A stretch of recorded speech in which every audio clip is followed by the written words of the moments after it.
Assalamualaikum warahmatullahi wabarakatuh.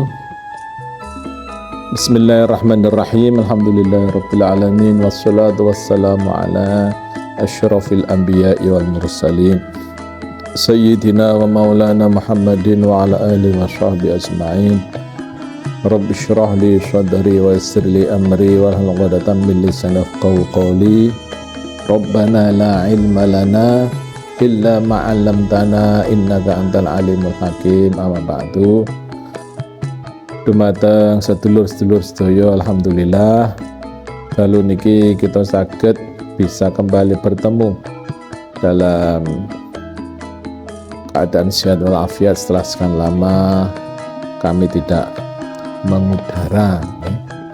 Niki kita ini di sini tidak dalam rangka menggurui, tapi dalam rangka saling berbagi informasi. Para sedulur sedaya, niki kami akan menyampaikan kali ini masalah kebudayaan Jawa. Kebudayaan Jawa yang selama ini menjadi perhatian dari kita semua. Sekarang ini saya melihat ada sebagian orang yang memisahkan atau bahkan mempertentangkan antara kebudayaan Jawa kita ini dengan Islam. Kebudayaan Jawa kita ini dengan Islam. Kemudian mereka membuat agama-agama baru yang katanya agamanya leluhur, buat aliran-aliran baru yang kemudian sering dikenal dengan aliran kepercayaan dan seterusnya, dan mereka mengklaim sebagai ajaran leluhur. Karena itu di sini saya akan bertanya, benarkah itu ajaran leluhur? Ngoten nggih. Para sederek sedaya, saudara-saudara semua, Islam ini masuk ke Jawa sudah kurang lebih tahun 1300 Masehi. Itu sudah banyak bangsawan Majapahit yang masuk Islam. Malah menurut beberapa sumber, Arya Wiraraja yang membantu Raden Wijaya dalam mendirikan Majapahit itu juga Islam. Makamnya ada di situs Biting di Lumajang. Demikian juga Ronggolawe, putra dari Arya Wiraraja, itu makamnya adalah makam Islam di Tuban. Artinya apa? Artinya Islam ini sudah lama masuk ke tanah Jawa di Majapahit. Malah menurut Raden Ronggowarsito di dalam kitab Babad Joyoboyo mengatakan bahwa Prabu Joyoboyo itu sudah Islam dan gurunya adalah Syekh Ali Samsuzen, seorang Rum, seorang Turki, tapi Islamnya tidak dinampakkan. Jadi Jawa ini sudah berinteraksi dengan Islam, dan Islam ini sudah berinteraksi dengan kebudayaan Jawa sekian lama, ratusan tahun yang lalu, mulai Prabu Joyoboyo tahun 1100 sekian, saya nggak hafal tahunnya.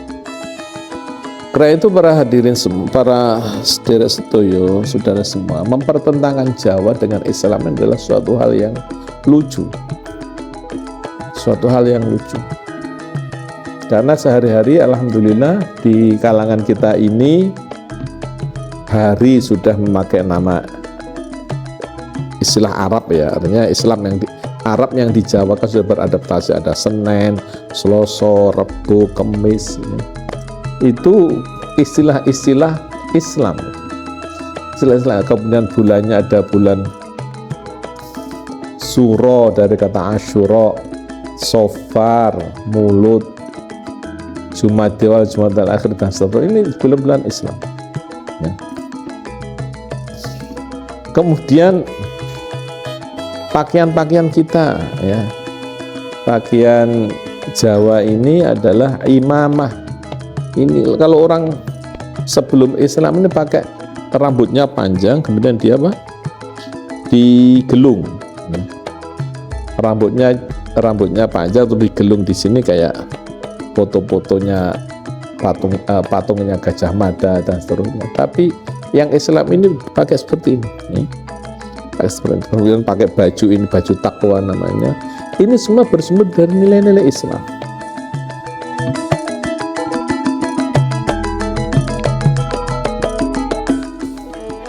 Kemudian ibu-ibu kita, wanita pakai, kalau sebelum Islam itu jariknya itu di bawah dada. Ini oleh Islam dinaikkan dan di era Islam dinaikkan dikit, karena belum mungkin diajak berkerudung karena juga kainnya mahal, masih di dada.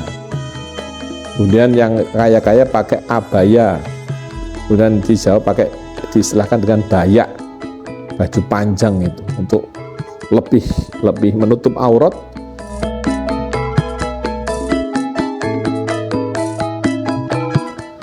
Dan itu sudah sangat berbeda sekali dengan di era sebelum Islam, di mana wanitanya itu dadanya kelihatan, ya.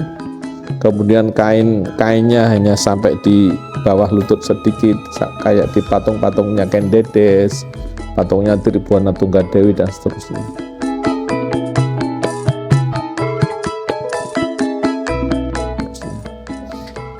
Artinya apa? Tradisi Jawa pada saat ini sebenarnya adalah tradisi Islam. Hampir 90% dari era-era atau dari ajaran-ajaran Islam. Karena itu, sebagian pihak yang mempertentangkan Islam dengan Jawa itu adalah salah kedaden menurut saya. Guna mereka pakai yang ngaku aliran kepercayaan itu, ya, pakai udeng-udeng, terus pakai baju ini, itu semua dari warisan Islam, terus kamu pakai, terus kamu memusuhi Islam, terus gimana? Atau berlepas dari Islam, bulannya sih pakai Suro, Safar, Maulud, itu semua bulan Islam semua. Jadi ini para sederek sedoyo nih. Jadi antara Jawa dan Islam adalah suatu hal yang unity, kesatuan, yang tidak dipisah-pisahkan. Memisahkan Islam dengan Jawa ini adalah suatu hal yang mustahil, karena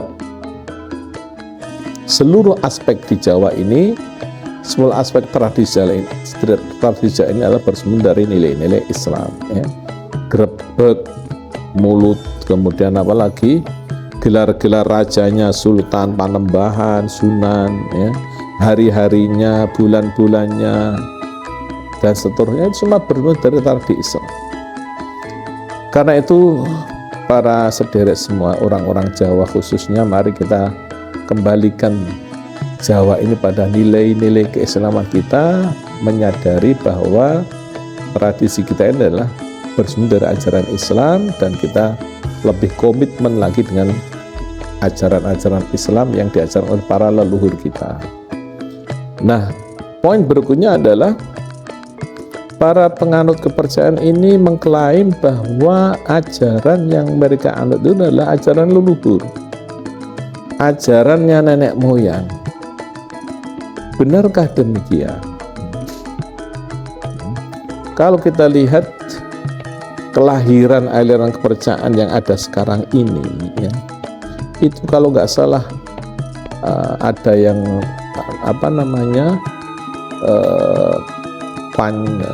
Sabto Darmo, itu pendirinya itu mendirikan kalau nggak salah tahun 23. Terus pertanyaan adalah, apakah yang diajarkan oleh pendiri Sabto Darmo itu merupakan warisan dari leluhurnya zaman dulu? Apa sudah dikenal di zaman Majapahit, baru dikenal di zaman Demak, di zaman Mataram, atau semua hanyalah abal-abal saja, ngaku-ngaku warisan leluhur, tapi sebenarnya adalah buatannya sendiri yang dimerki, yang distempel bahwa ini adalah warisan leluhur. Saya berani bertaruh, nggak ada taruhan, saya siap untuk berdiskusi dengan teman-teman kepercayaan bahwa apa yang mereka bawa itu bukan warisan leluhur, warisan orang-orang kemarin, ya. Ada yang dimulai tahun berapa, 23 Sabto Darmo nggak salah 23, ada yang 30 tahun 32, ada yang tahun 48, ada yang tahun 72, ya. Mereka membuat kepercayaan dan mengklaim itu ajaran leluhur Jawa, padahal itu di era Mataram tidak dikenal, di era Pajang nggak dikenal, di era Demak nggak dikenal, di era Majapahit nggak, apalagi nggak tidak dikenal, ya.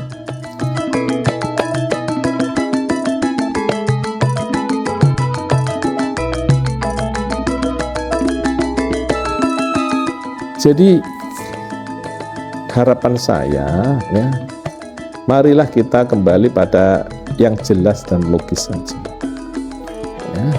Dulu kakek kita Raja Demak itu, Raden Patah itu membangun Demak menjadi kerajaan yang besar.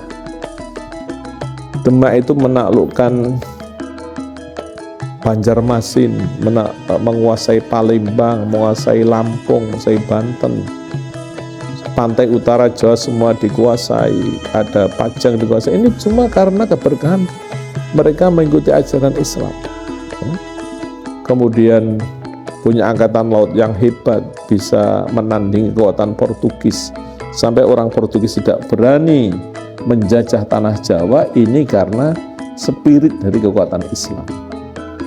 Apalagi di era Sultan Agung, ya, Islam ini semakin disosialisasikan, dan berkahnya adalah Mataram menjadi kesultanan yang terbesar pada masa itu. Nah, inilah, ya, maka semuanya saja, ayo kita ini kembali pada nilai-nilai Islam, ya. Ini kalau Anda, harapan saya pada teman-teman aliran kepercayaan mengaku penerus budaya Jawa, ya jangan memakai udeng-udeng atau belangkon, karena itu produk budaya Islam. Jangan lagi memakai surjan seperti ini, karena ini adalah produk budaya Islam, warisan dari Pangeran Mangkubumi atau Sultan Hamengkubuwono pertama atau Sultan Agung.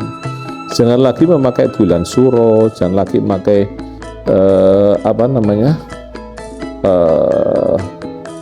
memakai hari-hari Islam. Coba Anda cari tradisi atau hari-hari pra-Islam itu apa, Anda pakai, pakaiannya gimana, Anda ikuti. Jangan memakai pakaian-pakaian yang dirancang oleh para wali, para sultan, kemudian Anda menyerang atau membenci Islam.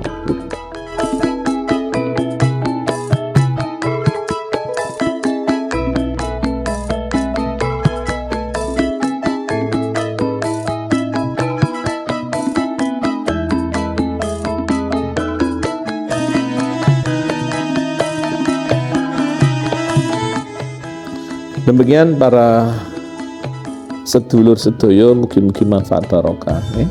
Dan kami harapkan ayo semuanya, sekali lagi kita orang-orang Jawa, mari kita menyadari bahwa Jawa kita ini adalah sudah bersumber pada nilai-nilai Islam, dan mari kita sama-sama mencintai Islam dan juga kebudayaan yang diwariskan oleh para dai-dai Islam, para wali songo, para sultan-sultan, para sesepuh kita semua. Kata demikian, mohon maaf kalau ada yang kurang. Wallahu muwaffiq ila aqwamit thoriq. Wassalamualaikum warahmatullahi wabarakatuh.